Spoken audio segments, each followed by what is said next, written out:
Hello प्यारे साथियों। तो कैसे हैं आप सभी? आशा कर रहा हूँ भाई सब बढ़िया, स्वस्थ कुशल मंगल होंगे।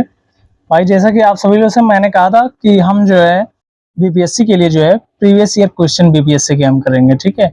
उसमें जो हम लोग उसका एक्सप्लेनेशन करेंगे फुल डिटेल्स के साथ। तो इसमें जो है 2-4 दिन क्लासेस लेट हुई, इसका कारण रहा कि भाई जो है थोड़ा सा और जो क्लासेस थी और जो पीडीएफ वगैरह थी, मतलब और भी जो क्लासेज होती है उनकी पीडीएफ, थंबनेल, डिस्क्रिप्शन, टाइटल, ये सब कुछ मैं ही करता हूँ। तो भाई वो सब कुछ एडिट करने में थोड़ा सा टाइम लगा मुझे, वो सब कुछ चीज़ें करनी थी।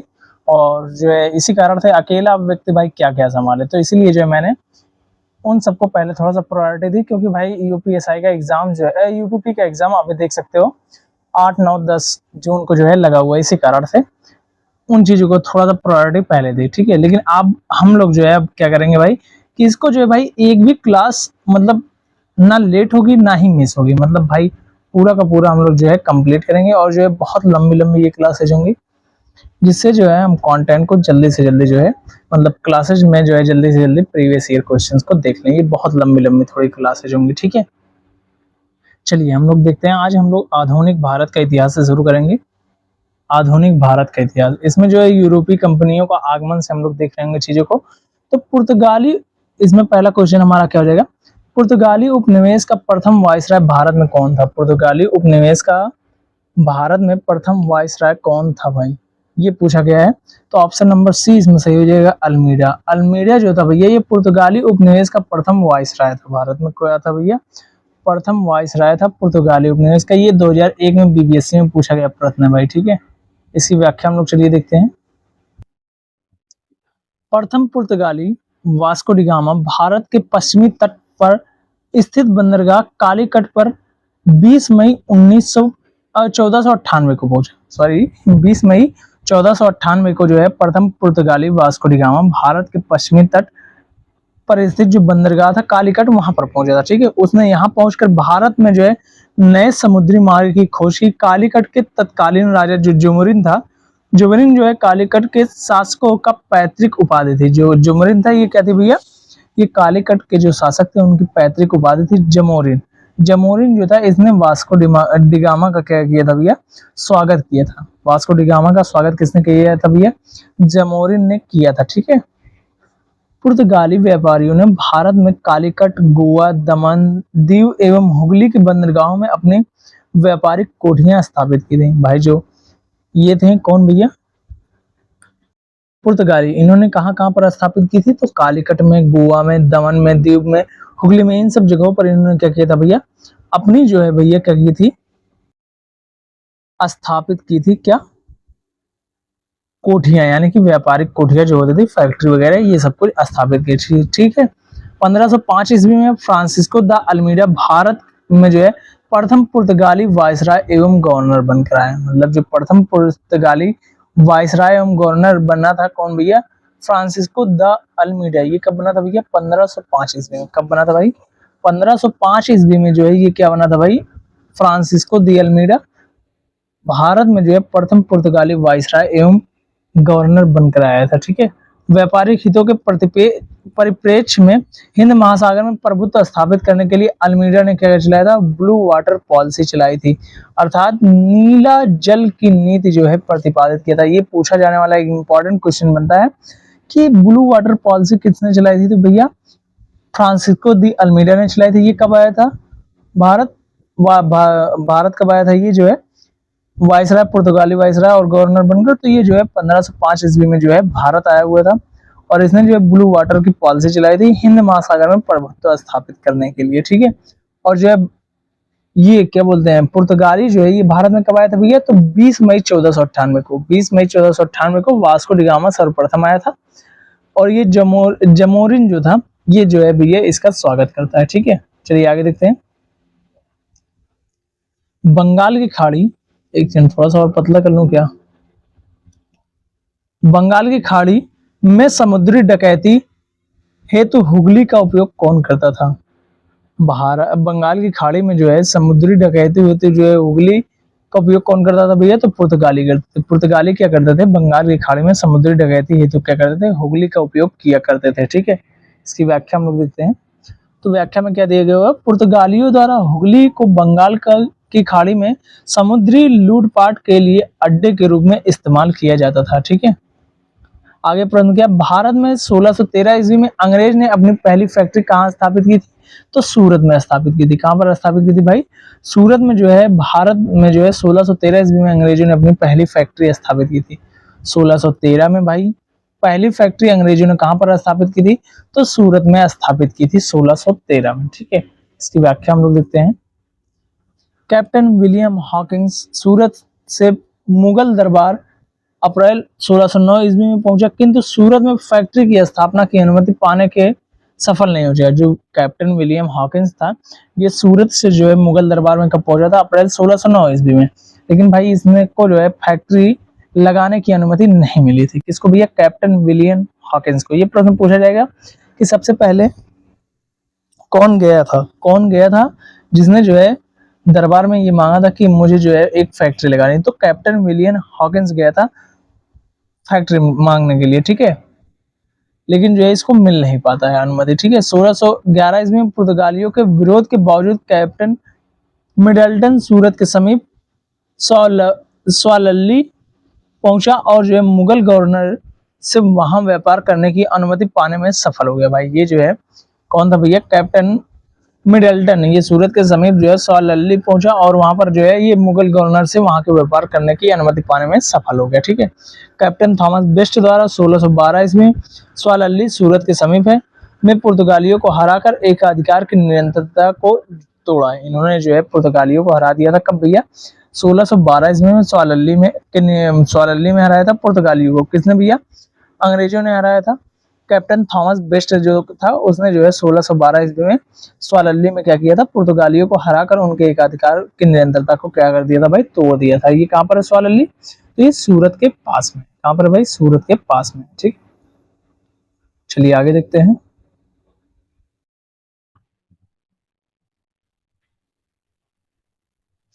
इसके बाद जो है जहांगीर की अनुभव से जो है अंग्रेजों ने सूरत में जो है 1613 ईस्वी में अस्थायी रूप से एक फैक्ट्री स्थापित की और जो है अंग्रेजों ने अपनी पहली फैक्ट्री जो है अस्थायी रूप से कहाँ पर की थी भैया?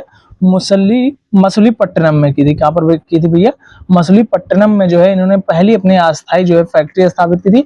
अस्थायी लेकिन तो भाई ये सूरत में की थी। कहाँ पर की थी? सूरत में की थी। अस्थायी की बात आएगा तो मछलीपट्टनम में की थी सबसे पहले। ठीक है, यहाँ से अंग्रेजों ने अपने व्यापार को देश के दूसरे भागों में फैलाया और शीघ्र ही अहमदाबाद, बुरहानपुर, अजमेर तथा आगरा में सहयोगी फैक्ट्रियां स्थापित की थी। इसने बाद में जो है शीघ्र ही कहाँ पर? अहमदाबाद, बुरहानपुर, अजमेर और आगरा में क्या कर दी थी भाई? सहयोगी फैक्ट्रियां स्थापित कर दी थी। ठीक है, निम्नलिखित में से किस अंग्रेजी अधिकारी ने पुर्तगालियों को स्वालल्ली के स्थान पर हराया था? तो भाई देख रहे हो इसमें पूछ भी लिया। थॉमस बेस्ट था। कौन था भैया? थॉमस बेस्ट था, जिसने जो है अंग्रेजी अधिकारी था थॉमस बेस्ट। उसने जो है पुर्तगालियों को स्वालल्ली के निकट जो है स्वालल्ली में हराया था, सूरत के निकट जो कि एरिया पड़ता है। ठीक है, निम्नलिखित में से प्रथम कर्नाटक युद्ध का कौन सा तत्कालिक कारण था? निम्नलिखित में से कौन सा जो है तत्कालिक कारण था? किसका? प्रथम कर्नाटक युद्ध का।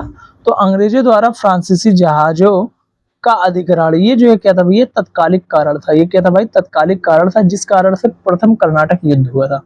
प्रथम कर्नाटक युद्ध क्यों हुआ था? क्योंकि भाई अंग्रेज जो थे वो जो कि फ्रांसीसी जहाज थे उन पर क्या कर रहे थे भाई? अधिग्रहण कर रहे थे, उनको कब्जे में ले रहे थे, जबरदस्ती अधिकृत कर रहे थे, जैसे इस टाइम ईरान वाले कर रहे हैं। उसी प्रकार से ये लोग जबरदस्ती कर रहे थे। तो उसी टाइम जो है प्रथम कर्नाटक युद्ध हुआ था, जो कि उस टाइम का तत्कालिक कारण था। मतलब ये युद्ध होने का तत्कालिक कारण यही था, अंग्रेजों द्वारा फ्रांसीसी जहाजों का अधिग्रहण करना। ठीक है, चलिए देखते हैं इसकी व्याख्या हम लोग। कर्नाटक का प्रथम युद्ध जो है 1746 से 48, ऑस्ट्रिया के उत्तराधिकार युद्ध जो 1740 ईस्वी में आरंभ हुआ था, का विस्तार मात्र था। गृह सरकारों की आज्ञा के विरुद्ध ही दोनों दलों अंग्रेज व फ्रांसीसी में 1746 ईस्वी में युद्ध प्रारंभ हो गया। अंग्रेज जो है कमोडोर कर्टिस बर्नेट के नेतृत्व में अंग्रेजी नौसेना द्वारा कुछ फ्रांसीसी जहाजों पर अधिकार कर लेना युद्ध का तत्कालिक कारण था। भाई युद्ध का तत्कालिक कारण यही था कि अंग्रेज जो कमोडोर कर्टिस बर्नेट था, इसी के नेतृत्व में क्या किया था, अंग्रेजी नौसेना ने कुछ फ्रांसीसी जहाजों पर आयत्कार कर लिया था।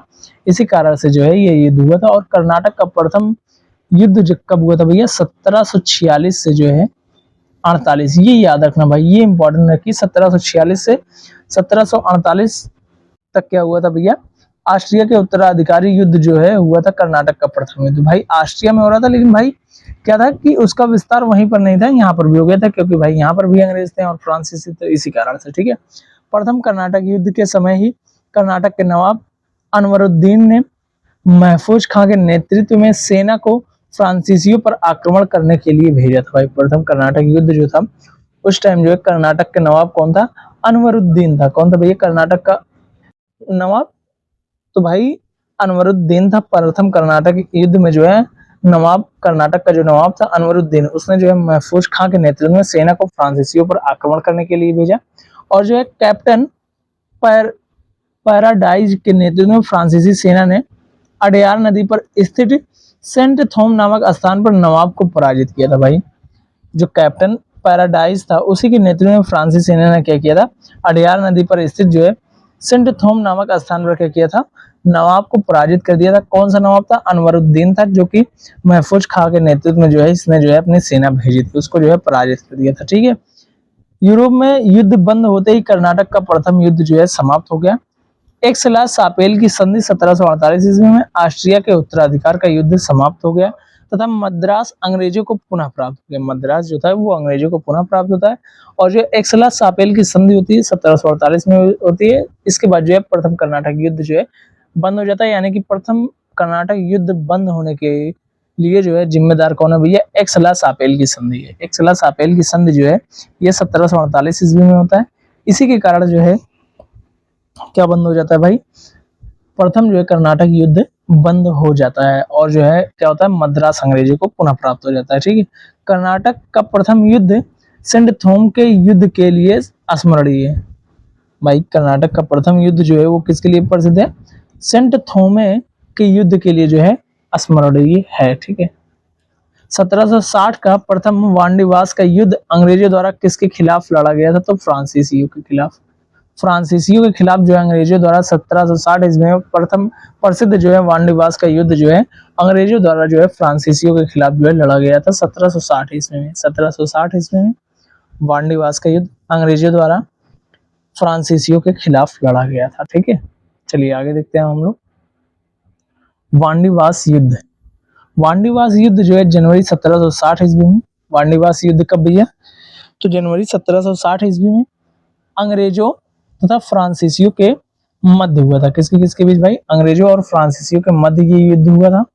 और क्या हुआ था कि युद्ध में फ्रांसीसी क्या हुए थे, पराजित हुए थे। अंग्रेज और फ्रांसीसियों के बीच 1760 ईस्वी में जनवरी में वांडीवास का युद्ध हुआ था, जिसमें जो है फ्रांसीसी जो है पराजित हुए थे, अंग्रेजी सेना जीत गई थी। ठीक है, अंग्रेजी सेना का नेतृत्व सर आयरकोट ने, जबकि फ्रांसीसी सेना का नेतृत्व जो है काउंट डी लाली ने किया था। ये जो है इंपॉर्टेंट है कि भाई जब वांडीवास का युद्ध हुआ था तो उस टाइम जो अंग्रेजी सेना का नेतृत्व किसने किया था, सर आयरकोट ने किया था। किसने किया था भाई, सर आयरकोट ने किया था। जबकि जो फ्रांसीसी सेना का नेतृत्व था वो किसने किया था भैया, काउंट डी लाली ने किया था। किसने किया था भैया, काउंट डी लाली ने किया था। ठीक है, उस क्षेत्र की पहचान करें जहां यूरोप वासियों ने सर्वोत्तम सोरा एवं अफीम प्राप्त होता था। वो कहां से होता था भैया, अब बिहार से होता था। उस क्षेत्र का पहचान करें जहां से यूरोप वासियों को सर्वोत्तम सोरा और अफीम प्राप्त होता था, तो कहां से भाई, बिहार से जो है ये प्राप्त होता था। यूरोप वासियों को सर्वोत्तम सोरा और अफीम जो है वो बिहार से प्राप्त होता था। ठीक है, अंग्रेजी शासनकाल में भारत का कौन सा क्षेत्र अफीम उत्पादन हेतु प्रसिद्ध था, तो भाई बिहार प्रसिद्ध था। ठीक है, समझ रहे हो भाई बिहार कब से प्रसिद्ध है अफीम के लिए। भारत, चीन और इंग्लैंड के बीच त्रिकोणीय व्यापार का मुख्य आर्थिक आधार क्या था। भारत, चीन और इंग्लैंड के बीच त्रिकोणीय व्यापार का मुख्य आर्थिक आधार क्या था भाई, तो वह अफीम था। क्या था भाई, अफीम था। अफीम जो है भारत, चीन और इंग्लैंड के बीच त्रिकोणीय व्यापार का मुख्य क्या था भैया, आर्थिक आधार था। ठीक है, ये 2024 में पूछा गया 70वें बीपीएससी में। भारत, चीन और इंग्लैंड के मध्य व्यापार का मुख्य आधार अफीम, चाय और कपड़ा था। क्या था भैया, अफीम था, चाय था और कपड़ा था। ये तीनों याद रखना कि इनको जो है किसी और तरीके से घुमाकर जो है चाय ऑप्शन में दे सकता है, कपड़ा दे सकता है, जैसे यहाँ पर देखो रेशम दिया हुआ है, अफीम दिया हुआ है, काली मिर्च दिया हुआ है, उपयुक्त में से एक अधिक। तो वहां पर शायद 2-3 ऑप्शन दे दे, जैसे दे दे अफीम भी दे दे, चाय भी दे दे, कपड़ा भी दे दे, या फिर चाय और सिर्फ कपड़ा दे दे, तो उपयुक्त में से एक अधिक लगा सकते हैं हम लोग।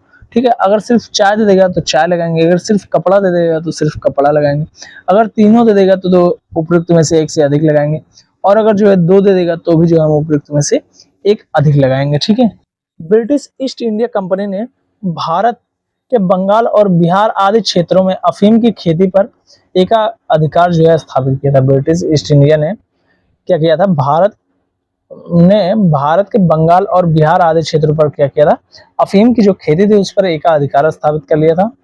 भारतीय किसानों से जबरन अफीम की खेती करवाई जाती थी तथा चीन से व्यापार जो है असंतुलन को दूर करने के लिए अफीम का चीन में निर्यात किया, क्योंकि ब्रिटेन को चीन से चाय, चीनी मिट्टी के बर्तन और रेशम की अधिक आवश्यकता थी। क्योंकि भाई क्या था, ब्रिटेन को जो है चीन से चाय और चीनी मिट्टी बर्तन की जो है और रेशम की अधिक आवश्यकता थी। इसी कारण से क्या किया गया भाई, व्यापार को जो है चीन से व्यापार को असंतुलन को दूर करने के लिए जो है अफीम का चीन में निर्यात किया। ठीक है भाई, अतः जो है विकल्प अनुसार अफीम जो है भारत, चीन और इंग्लैंड के बीच क्या था, व्यापार का मुख्य आर्थिक आधार था। क्या था भाई, मुख्य आर्थिक आधार था।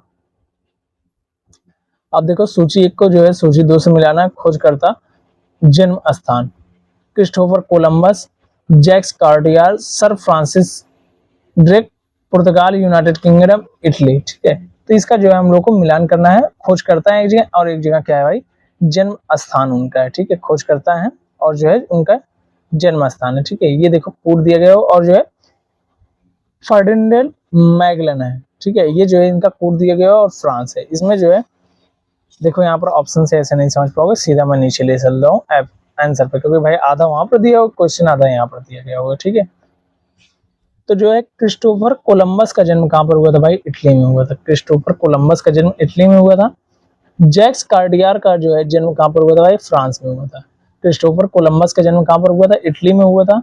जैक्स कार्डियर का जन्म फ्रांस में हुआ था। सर फ्रांसिस ड्रेक का जन्म जो है भाई यूनाइटेड किंगडम में, और जो है फर्डिनेंड मैगलन का जन्म कहां पर हुआ था भाई, पुर्तगाल में हुआ था। ठीक है, फर्डिनेंड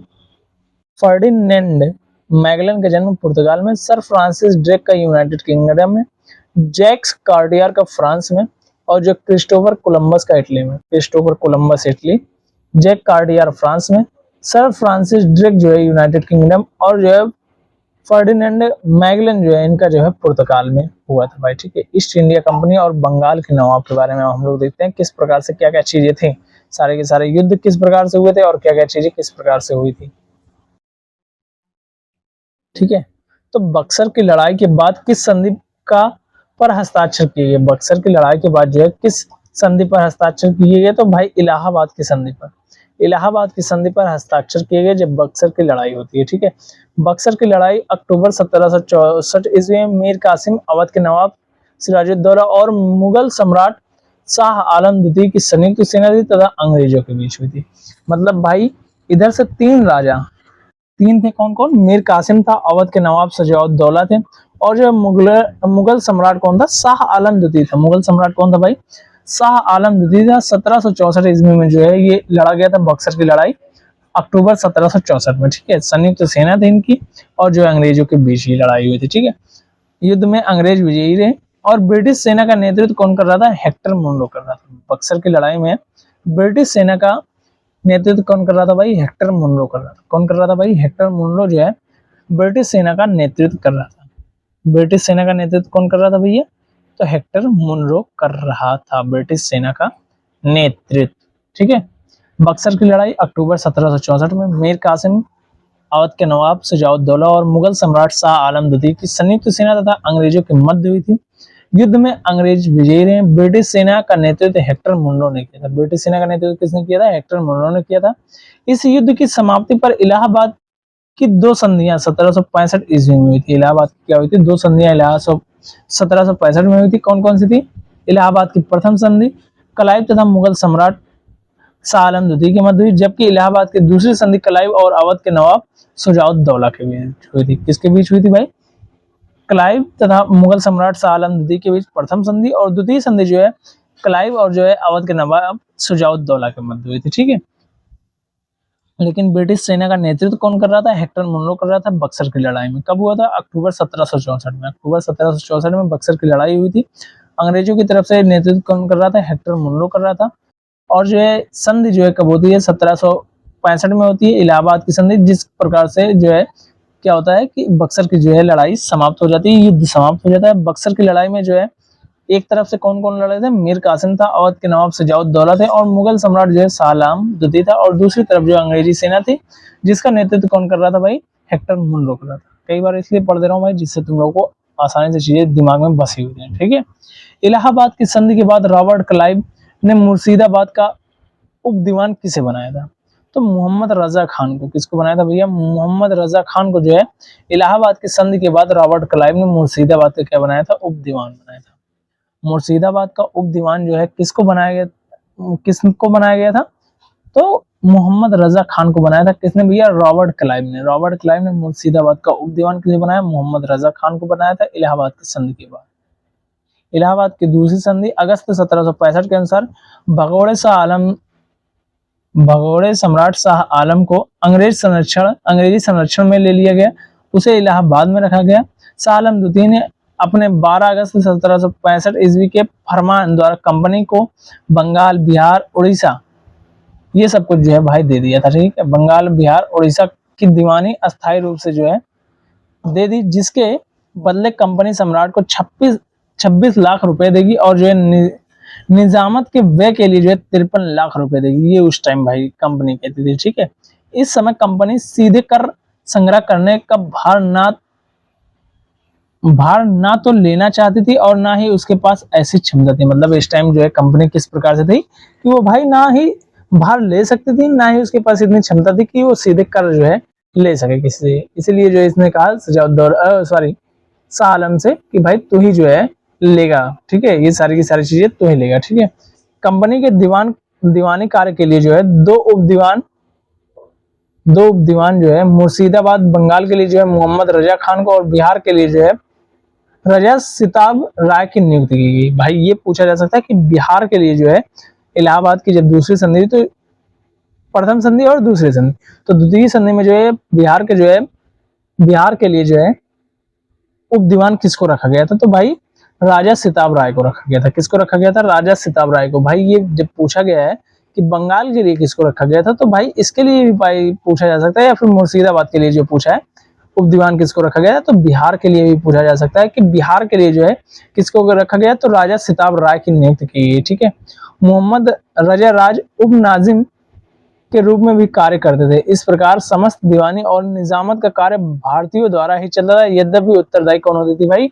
कंपनी का था। ठीक है, उत्तरदायी तो किसका था भाई? कंपनी का था। ठीक है, सम्राट शाह आलम द्वितीय ने ईस्ट इंडिया कंपनी को बंगाल, बिहार तथा उड़ीसा की दीवानी प्रदान की थी। कब प्रदान की थी भाई? तो 12 अगस्त 1765 को। 12 अगस्त 1765 को इसने जो है क्या की थी भाई? दीवानी प्रदान की थी। किसकी? बंगाल, बिहार, उड़ीसा। बंगाल, बिहार, उड़ीसा की दीवानी इसने जो है कब दी थी भाई? तो 12 अगस्त 1765 को दी थी। ठीक है, शाह आलम द्वितीय ने ईस्ट इंडिया कंपनी को बंगाल, बिहार तथा उड़ीसा की दीवानी जो है प्रदान की 12 अगस्त 1765 को। कब की थी भाई? 12 अगस्त 1765 को की थी। ठीक है, चलिए आगे देखते हैं इसकी व्याख्या हम लोग थोड़ा सा।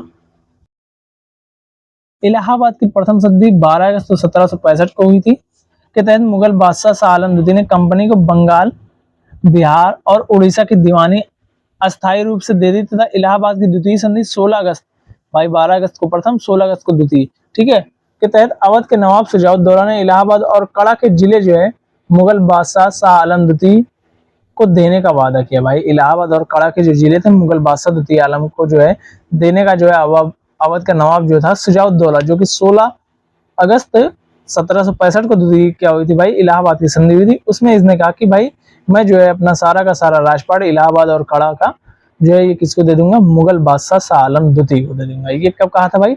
16 अगस्त 1765 को, ठीक है, 16 अगस्त 1765 को जब इलाहाबाद की क्या हुई थी, द्वितीय संधि हुई थी। प्रथम संधि 12 अगस्त 1765 को, द्वितीय जो है 16 अगस्त 1765 को। इसमें अवध के नवाब ने क्या कहा था भाई, सुजाउद्दौला ने, कि इलाहाबाद और काड़ा के जिले जो है मुगल बादशाह शाह आलम द्वितीय को देने का वादा किया, ठीक है। इस समय Robert Clive east India company की तरफ से बंगाल का गवर्नर था। रॉबर्ट क्लाइव क्या था भाई, इस टाइम बंगाल का गवर्नर था, किसकी तरफ से, ईस्ट इंडिया कंपनी की तरफ से, ठीक है। शाह आलम द्वितीय का संपूर्ण जीवन जो है आपदाओं से ग्रस्त रहा। उसे जो है 1788 ईस्वी में अंधा कर दिया गया। शाह आलम द्वितीय के समय जो है 1803 ईस्वी में दिल्ली पर अंग्रेजों का अधिकार हो गया। जो शाह आलम द्वितीय था उसी के शासनकाल में जो है भाई क्या हुआ था कि 1803 ईस्वी में अंग्रेजों का जो है पूरा का पूरा शासन जो है दिल्ली पर हो गया था। 1803 ईस्वी में 1803 ईस्वी में जो है दिल्ली पर जो है अंग्रेजों का अधिकार हो गया था शाह आलम द्वितीय के समय। ये पूछा जा सकता है प्रश्न कि किसके शासनकाल में अंग्रेजों का जो है क्या हो गया था भाई, अधिकार हो गया था दिल्ली पर, तो वह जो है भाई शाह आलम द्वितीय के शासनकाल में। कब हुआ था भाई, 1803 ईस्वी में हुआ था, ठीक है। शाह आलम द्वितीय तथा उसके दो उत्तराधिकारी अकबर द्वितीय, उसके दो उत्तराधिकारी अकबर द्वितीय 1806 से 37 ईस्वी तक, और बहादुर शाह द्वितीय जो है 1837 से 57, यानी कि ये 20 वर्षों तक, और जो है भाई ये लगभग जो है 31 वर्षों तक। अकबर द्वितीय 31 वर्षों तक, बहादुर शाह जो है द्वितीय ये जो है लगभग 20 वर्षों तक जो है ईस्ट इंडिया कंपनी के जो है पेंशन भोगी मात्र बनकर रह गए। राजा तो हुए भाई, लेकिन ये मात्र पेंशन भोगी रह बनकर रह गए। कौन था भाई, अकबर द्वितीय था और जो है बहादुर शाह द्वितीय था। अकबर द्वितीय 1806 से जो है 37 ईस्वी तक, और जो है अकबर द्वितीय जो है 1837 से जो है 1857 ईस्वी तक, ठीक है। शाह आलम द्वितीय के दो उत्तराधिकारी थे, अकबर द्वितीय, बहादुर शाह द्वितीय, ठीक है। चलिए आगे देखते हैं हम लोग। बंगाल में द्विशासन प्रणाली किसके द्वारा लागू की गई। बंगाल में द्विशासन प्रणाली जो है भाई वो किसके द्वारा लागू की गई, तो रॉबर्ट क्लाइव के द्वारा। बंगाल में द्विशासन प्रणाली किसके द्वारा लागू की गई, तो भाई रॉबर्ट क्लाइव के द्वारा लागू की गई थी, ठीक है। द्वैध शासन की शुरुआत बंगाल में क्लाइव के समय 1765 ईस्वी में हुई थी। भाई ये इंपॉर्टेंट है। 1765 ईस्वी में बंगाल में जो है नवाब कौन हुआ, सॉरी बंगाल का गवर्नर कौन हुआ था भाई, रॉबर्ट क्लाइव हुआ करता था। जिसी के शासनकाल में क्या हुआ था भाई, बंगाल में द्वैध शासन की व्यवस्था जो है लागू हुई थी।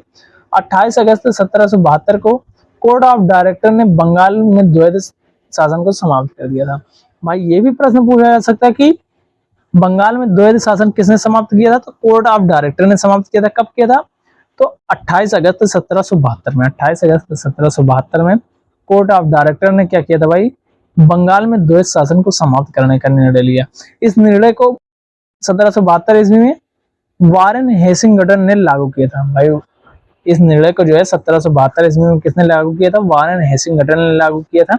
कलकत्ता परिषद एवं उनके प्रावधान को आज्ञा दी कि वे स्वयं दीवान बने और बंगाल, बिहार और उड़ीसा के प्रबंध को अपने हाथों में ले। वारेन हेसिंगटन ने दोनों उप दीवानों मोहम्मद रजा खान और जो है राजा सिताब राय को पदच्युत कर दिया भाई, ठीक है। क्या कर दिया भाई, पदच्युत कर दिया था। किसने भैया, वारेन हेसिंगटन ने दोनों उप दीवान जो थे मोहम्मद रजा खान और राजा जो है सिताब राय को, ठीक है, कर दिया था, ठीक है।